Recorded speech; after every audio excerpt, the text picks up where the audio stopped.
Yeah.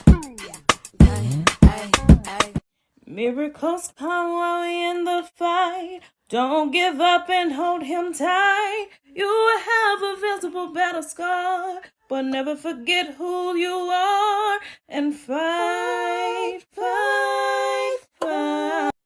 Hello, and welcome to Embracing the Fight. I am Erica Lamar, your digital creator and host. And if you've been watching me faithfully, or say if this is your first time, I can tell you why I started Embracing the Fight. It's really to help normalize the conversation surrounding physical and mental health issues and concerns. Because usually what happens when a person gets sick or if they have some mental pressures that are giving them stress that are, really causing them some issues, they tend to, shy away from, talking about it. Because the problem becomes, people think, oh, you're crazy, or oh no, you can't get this person, to do this or to do that, because, people don't think they're stable enough, to handle it. And then what happens is a person tends to, implode, or then you have those folks that go out and explode, on people that participate in these mass shootings and these fits of rage. And it's all because they don't have anyone, to talk to about whatever it is, or they're not getting the proper medication that they need to take care, of whatever their illness is. And when a person feels like, they have nothing, or should I say nothing to lose, then they tend to go to the more destructive, end of things. Sure, you have those people that will go to the positive end of things and start a nonprofit and try to help folks with whatever it is that, they're dealing with. But then you always have those other people that say, why me? And if there's a God, this wouldn't have happened. So let me go out and kill a bunch of people. So this whole podcast was designed to speak to everyone, people who were either on that negative end or on that positive end, but had the opportunity to communicate and talk about the different issues that they may be dealing with. Because I found that talking about my journey through thyroid cancer, and also dealing with, the various issues that I've talked about, on this podcast, has actually helped me, to get through it. Because I've told you before, I have a very strong support system in my friends and my family. And it's not something, that everyone has. And I feel like, I should share, with you what I have going on, because it'll allow you to connect with me or others that have a similar issue. Also, there are people out there that are dealing with things that I'm not necessarily dealing with, but this podcast hopefully gives you hope. And that is my goal. That is my thought. That is my prayer, that this podcast offers hope. So, something that I really want to, focus on or talk about today is trying something different. And I kind of, smile and laugh to myself when I say this, but last weekend was the first time that I have ever push mowed my lawn. Okay. And I've only cut grass once before in my life. And that was when I was living in Alabaster, Alabama. And I was married at the time. And for some reason, my ex-husband had wanted me to get rid of the guy who was cutting our grass, because he was like, oh, I'll cut it. I'll take care of it. No, the grass got to be extremely tall. So one day, called my dad up and I was like, Dad, how do you start, this lawnmower? And it was riding lawnmower. So I was like, it can't be too hard, right? So he tells me how to start it. You sit on the seat, it makes that connection so you can actually, turn the switch, and then you do things with the throttle. So you don't just like, take off and run into something. You gradually take the steps to start up and start cutting the grass. Well, got on the lawnmower, back then, and I did a really good job. And the crazy part was my ex-husband took pictures of me.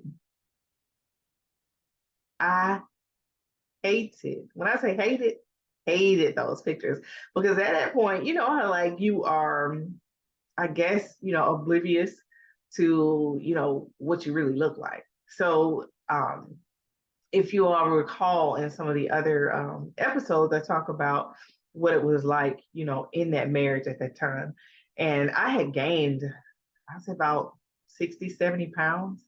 And it literally looked like when I was sitting in the seat that my butt was like up here. So I was like, what in the world? And he took this picture and I said, don't share that picture with anyone because, I don't like the way that I left in the picture. So he's like, oh, I wouldn't share it with anybody. So then the next day, he calls me on speaker and he's talking with the other guys, at the police station. And he's saying, oh, yeah, your wife should be like my wife. She cuts grass. He over here showing them that picture. So I'm already, instantly upset because you said you weren't going to show that picture, but for some reason you thought it was funny and you wanted to share it, with those people. So I said all that to say this. I had to realize that I had to be comfortable, with myself when I was trying something different because cutting grass was not something that I aspired to do. It didn't bring me peace. It didn't do any of that. I just didn't want my yard to look bad. And at that time, I didn't live like in an HOA. I had a nice house, but I didn't live, in one of those deed restricted communities. Now, I'm in Florida and I live in a deed restricted community. So I know that I have to keep my grass up. So I said, let me go out here and let me cut this grass. So I'm cutting the grass. First, I didn't adjust the blade. So I was like, let me just go ahead and cut. So I'm cutting and I said, oh, shoot, it's too low. But you know how that is. If you've made, one pass, you got to make the grass the same height all over. You can't have a, high right, low left in your yard. I mean, that's going to look kind of weird. So I went ahead and cut it low. However, I got to the backyard and I maybe cut 4 lines. And I was like, oh my God, it's so hot out here. And how do people do this, on a regular basis? People who are just starting out, people that that only have, a push mower. I had a riding lawnmower, but silly me, I took it to Georgia because I said, my yard is not large, so I don't really need, a riding lawnmower. Push mower should be fine, right? So I'm out there pushing, get those 4 lines. I can feel my heart, feel like it's about to come out my chest. I'm pouring with sweat. And I start having those thoughts of, maybe this wasn't a good idea. Maybe I need to stop. But I knew I couldn't stop. Because if I stop, I got these lines on the side of the house, these 4 lines in the back, because you go down, up, and then I was going across. So I just said, let me go ahead, and bite this bullet. But every 20 minutes, I was taking a break, drinking some water, getting in the shade because it was 110 degrees in the shade. And they said like the heat index was 100 that day. I was like, goodness, why would I pick this day to do this? And it was almost 7 o'clock in the evening. So I'm trying this. I'm saying, there's so much more, that I can do. Just because, people expect, women to do certain things or not to do certain things. I was like, let me just step outside of that because I have to live my life according to what works for me and not like this fairy tale or what it is I thought, that I was hoping for. So my house still has to run. My bills, still have to be paid. I still got to cook, still got to clean. Yard still got to look nice. And I had to take, care of myself. So I was doing, a dual thing with cutting grass because mind you, I went in, I got on the scale. I was like, ooh, look at that. I've lost 5 pounds of water. Let me fill myself back up with water, Gatorade, all that. Anyway, got back on the scale and I see that I had lost, total maybe of 2.5, 3 pounds doing, just cutting the grass, right? So I started thinking about it. I was like, I've used muscles, that I haven't used before. Well, I shouldn't say before, in a really long time, because it was like under my arms were kind of like on fire just a little bit because I was stretched out like Superman. At one point, the grass was so thick, lawnmower just like that. So I had to turn it over. I had to clear the blades. And all this was coming to me, and I started getting a sense of peace. And I bet you're wondering, like, why in the world would you get a sense of peace 100 degrees outside? You got a lawnmower flipped on its side, digging stuff out of it. You got a bag, you got on long sleeves, a hat, you got on pants, you got on, boots because you're in Florida and it's snakes and stuff that's potentially out in your backyard that you cut, right? But you get a sense of peace. I got this sense of peace because I realized I can rely on myself. That when things aren't going necessarily the way that I want them to, that I can rely on myself to get it back in line. Now, the way I do it might not be the way that professionals do it. It might not be perfect, but because it was my blood, sweat, and tears, it's perfect for me. It gives me a chance to see, what it is that I can do. Because I also decided that I wanted to budget, more. I didn't want to just, if I need something, just go buy it. No, not, I shouldn't say need something. When there is something that I can buy to make my life easier or pay someone else to do something to make my life easier, I decided against doing those things because I wanted to rely on myself. I want to see what it is that I'm made of that I can do.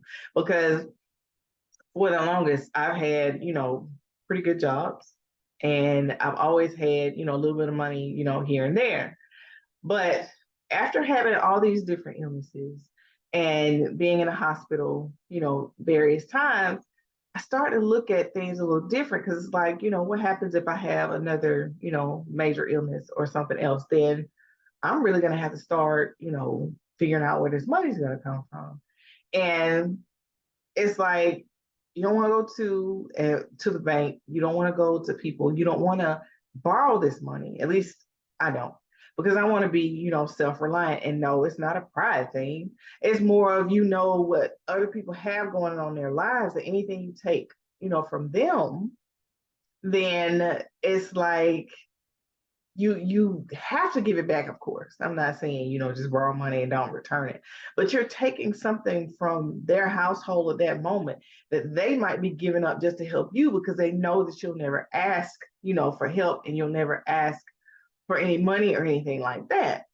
So I'm saying if I start taking the steps now to back these things down and say, okay, I don't need to buy, heck, I don't need to buy bottled water, right? You got a filter on your refrigerator, and say the water coming through your neighborhood is filtered water, you filter it twice.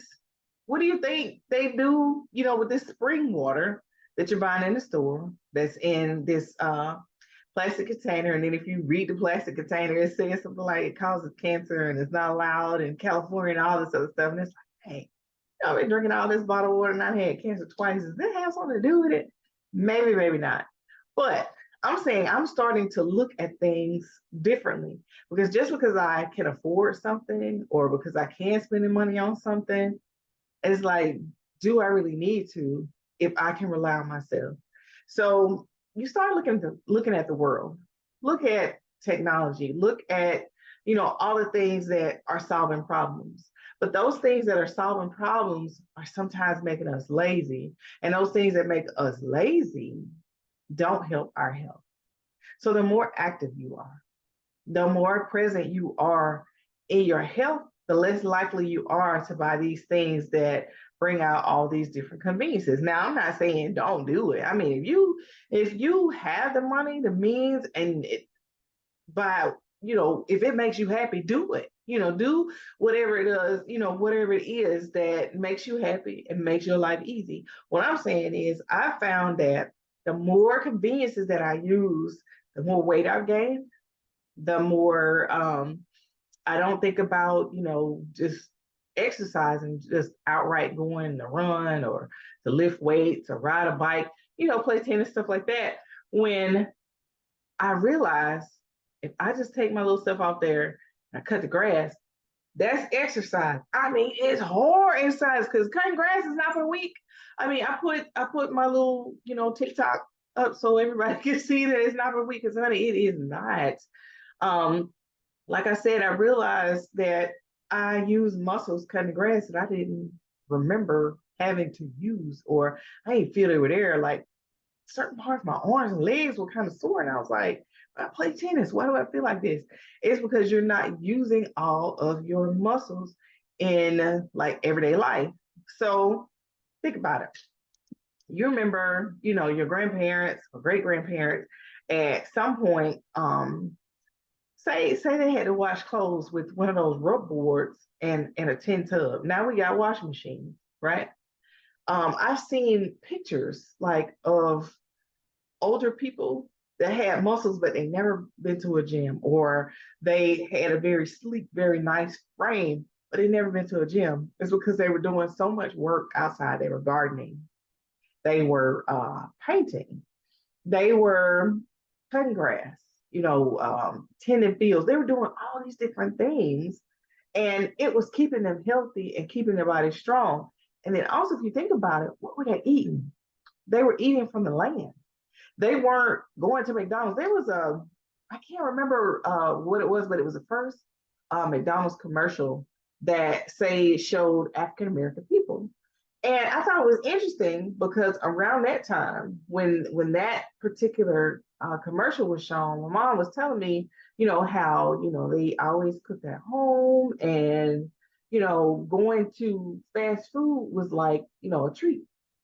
But now we think about it, we go to fast food as a convenience. So it's no longer a treat. And now it's taken over where the good nutritional value things that we should have, now we're having that. And with us having that, you'll notice that people are, more overweight. They're getting more diseases. And I'm people. I'm one of those people because I had got to a point where I wasn't cooking, as much.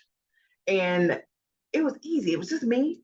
So I could stop by Chick-fil-A, I could stop by McDonald's, I could stop by Sonic, I could stop by all these places, grab something, eat it, and be happy, right? All the while I'm not thinking about, all the hormones, all the different things that's in this food that's, impacting my health. So that's something else, that I've been doing differently as of late. I have been trying to follow this low iodine diet, and it's been working pretty well. I haven't had any issues, with my gallbladder or anything like that. And I've had so much more energy. Like, for instance, this week, we had a they call it a safety stand down at work. And I had to design, the activity for the day. Mind you, it's hot as all get out. And just walking somewhere, you normally be pouring with sweat and, you be breathing hard, all that. Well, wait a minute. Maybe that's just me. Maybe I'm the only one that's walking and pouring with sweat and breathing hard. But I'm saying this, when I went out there today, with the way, that I've been eating and the way that I've been trying to do more things like around the house, and outside, like, cutting the grass, washing the car, pressure washing the driveway, sweeping driveway, that sort of stuff. Doing all those kind of things. I noticed when I was out there in that hot sun, I wasn't sweating as hard. I don't think I broke a sweat. I wasn't breathing hard. I felt good, actually. I mean, I was a little thirsty. Don't get me wrong now, because you still gotta hydrate, even though your body is feeling better. So, with all this being said, I'm just letting you know that I'm trying something different because I know that what I've been doing, all along has not been working for me. Since I got out of college till now, it seems like I totally changed what I always knew. Because growing up, like I said, my mom cooked 3 meals a day.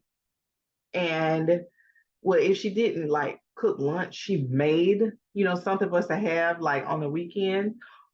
Because like during the week, you eat lunch at school or whatever, or she would pack us a lunch depending on how she was feeling, I guess, or if she wanted to give us lunch money, that kind of thing, or we whined enough and said we want that little square pizza, on I think it was on Fridays that you got a little square pizza. But either way, I said, is I grew up this way. I was never overweight. I didn't have issues with my blood pressure. I didn't have headaches. I rarely caught a cold, anything like that. Had none of that going on. And that was when, I was living with my parents. And my parents had a garden.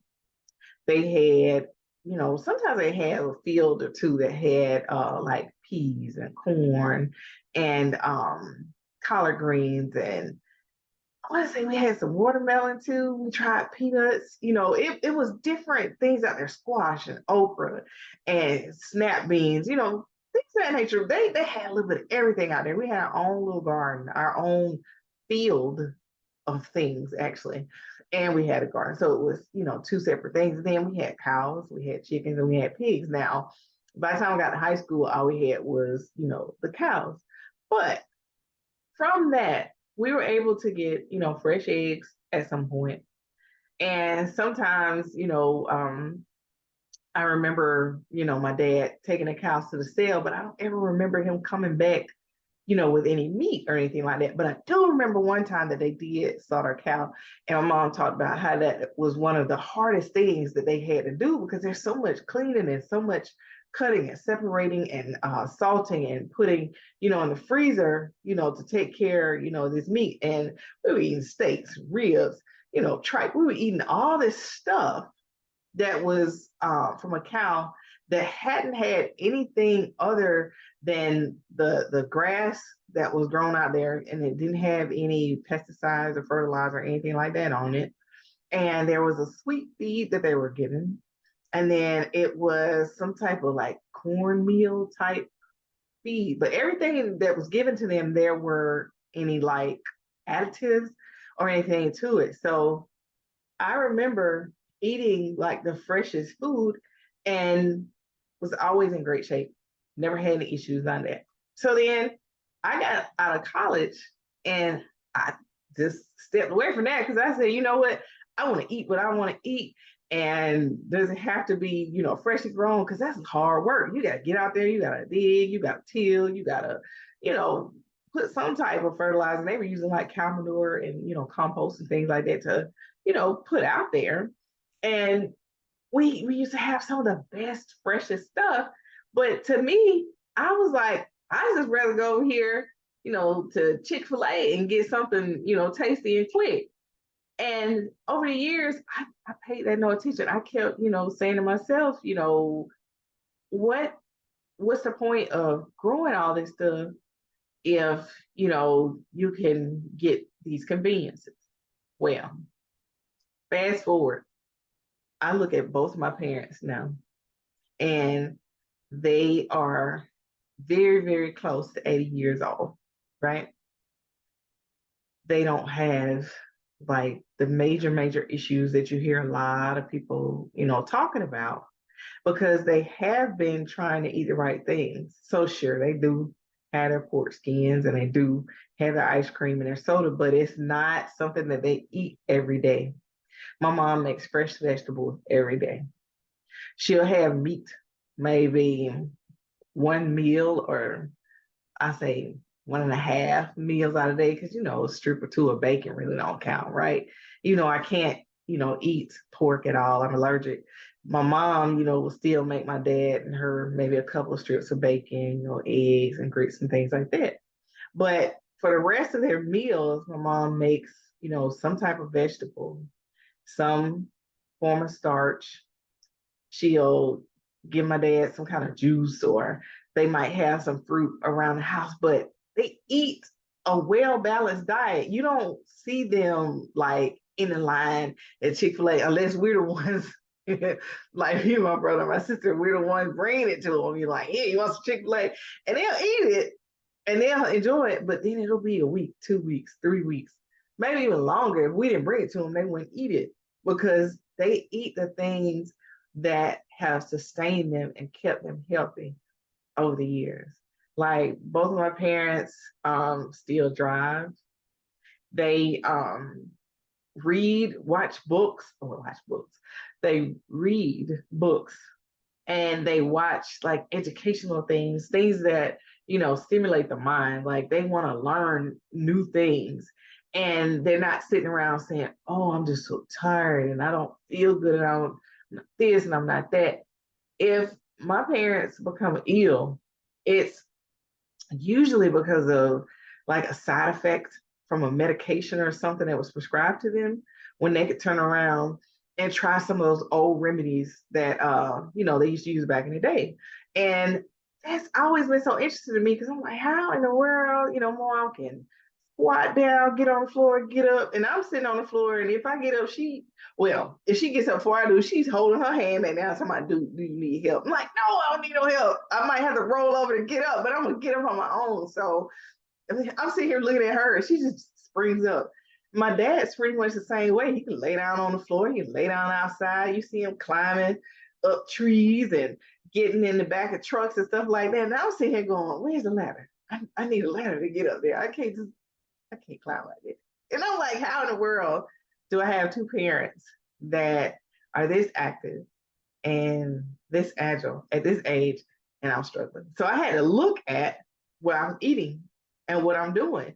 And now that I'm cleaning those things up, I can hear my brother saying right now, I told you you need to be juicing. I told you you need to cut out meat. I told you need to exercise. You're right, Mark. You did tell me to do all those things, but I liked convenience. So what I'm saying to everyone out there is that convenience isn't always good. When I look at my family and I see how well my parents are aging, and then I look at my brother and see that he's not on any blood pressure medicine and he's not on any type of medication or anything that I could think of. It's just, me really that's having to take these things because, I'm not eating like I'm supposed to. And then you got my sister that, she has, her struggles and all, and maybe I'll have her on one day so we could talk about it together. And it's interesting that she and I eat very similarly, except I don't eat out as much, but I do eat out. So that's something that I've realized in my mind, I can't continue to do this if I want my body to heal itself. Sure, medication, it's made to help you. But if you can do it naturally, holistically, that should be the way, that you should go.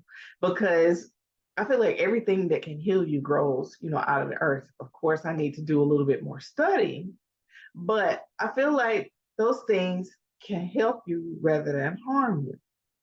So basically what I'm saying to you is if you struggle like I do, you like the way the food tastes, you don't really want to go and do a whole lot outside if it doesn't involve something that you love doing, like I love to play tennis. And say you look back at yourself, you remember when you were a track star, or you played volleyball, or you were a swimmer, you did all these things, you remember when, but no one ever thinks back to the mindset that you had then. So I'm asking that you take the time to focus on the mindset that you once had. Take the steps to get, back there, to get yourself to be more healthy, to get yourself back to the person you remember being. Now, I'm not saying beat yourself up and you got to go all the way back to the past to be, a size 6. I'm not saying that. I'm saying look at the healthy habits that you had and build on that, because you can be even better now than you were then if you just take the time to say, what am I doing right? What am I doing wrong? Do I need to talk to someone? What steps do I need to take? You have to make a plan. You can't just think about it, in your mind, because there's lots of stuff.